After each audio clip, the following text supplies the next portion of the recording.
नमस्कार, मी डी.टी. आंबेगावे, मुख्य संपादक सत्य पोलीस टाइम्स। सामान्य जनतेचा आवाज बुलंद करण्यासाठी सत्य पोलीस टाइम्स या चॅनेलला आत्ताच सबस्क्राइब करा। तर काय वाटतं एकूण परभणीतील सर्व प्रकरण जर बघितली मी 2 प्रकरणं परभणीची बघितली। तुमच्या कोणाच्या लक्षात असेल मला माहित नाही। एक असंच प्रकरण एक 10-12 वर्षापूर्वी झालं होतं आणि ते म्हणजे 125 लहान मुलं 14 एप्रिलला आणि त्यावेळेस मी 5-6 तासातच आलो होतो आणि पूर्ण परभणीतल्या जनतेने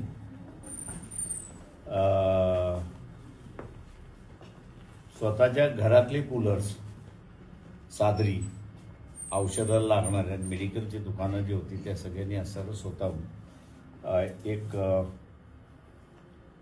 मदत म्हणून, आणि ती गव्हर्नमेंट मदत यायला 3 दिवस लागली होती याची मला जाणीव होती, पण ते 3 दिवसामध्ये सगळं लागणारं जे आहे ते परभणी शहरांनी पूर्णपणे पुरवलं होतं अशी असणारी परिस्थिती आहे। त्याच्यामुळे या शहराचं एक कॅरेक्टर जे आहे ते मला वाटतं त्याच्यातूनच बाहेर पडते अशी असणारी परिस्थिती आहे। हा प्रकरण जो आहे हे प्रकरण जे आहे ते नेमकं ती जी व्यक्ती आहे, पवार नावाची असणारी जी व्यक्ती आहे, त्यांनी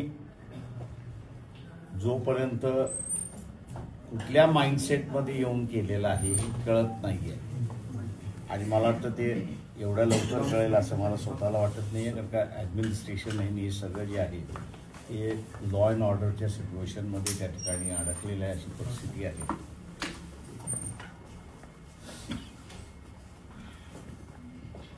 त्याच्यामुळे मला असं वाटतं की या परिस्थितीवरती कुठल्याही पद्धतीने असणारं भाष्य करणं आणि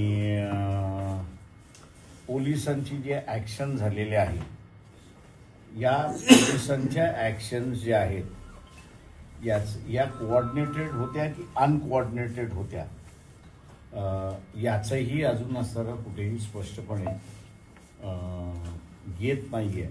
मी शासनातल्या काही अधिकाऱ्यांशी ज्यावेळेस बोललो तर ते म्हटले आज आमची असलेली पहिली प्रेफरन्स ही आहे की लॉ अँड ऑर्डर मेंटेन करणं, शांतता मेंटेन, आणि एकदा ते झालं की मग असणारं हे कोऑर्डिनेटेड एफर्ट होते की अनकोऑर्डिनेटेड एफर्ट होते याचा आम्ही असणारा एक तपास त्या ठिकाणी करणार आहोत। आज मी असणारा मानतोय त्याच्यामध्ये की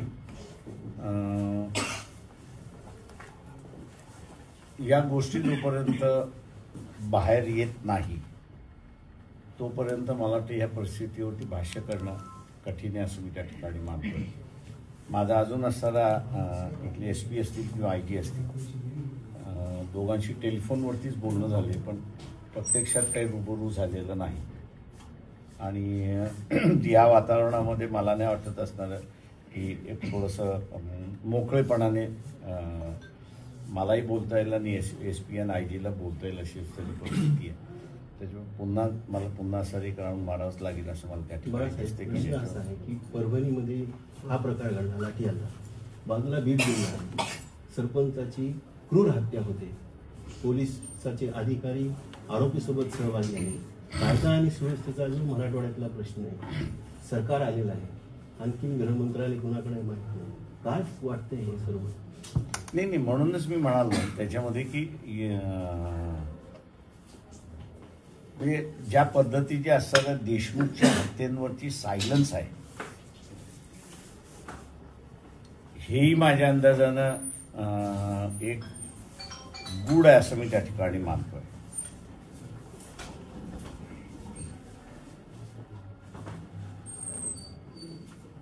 तिथे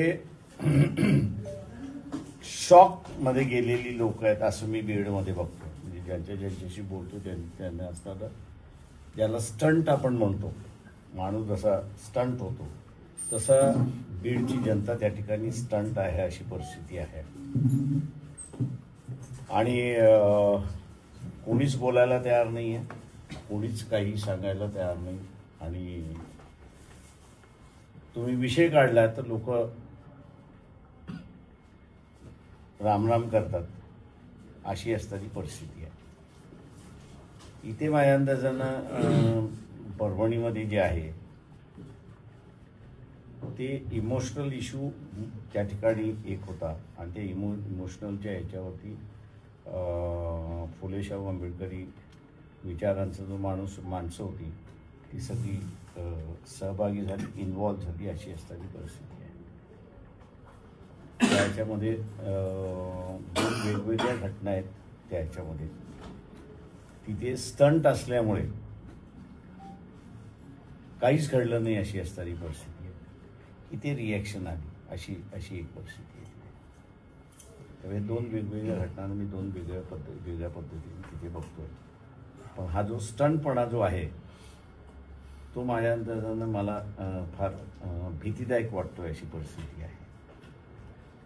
याचं कारण की आता आपली गत अशी होणार का, आपण काही बोललो तर दोन्ही बाजूने, म्हणजे वंजारी समाजाच्याही बाजूने तीच आहे आणि समाजाच्याही बाजूने तीच आहे, किंवा आपली गत अशी होणार का याच्याबद्दलचं असणारा लोक स्टंट आहेत. आणि ती मला असणारी भीती फार, ज्याला आपण म्हणतो की स्केअरी, ज्याला इंग्रजी शब्द आपण वापरतो, अशी आहे अशी मी त्या ठिकाणी मानतो. सामान्य जनतेचा बुलंद आवाज, सत्य पोलीस टाइम्स.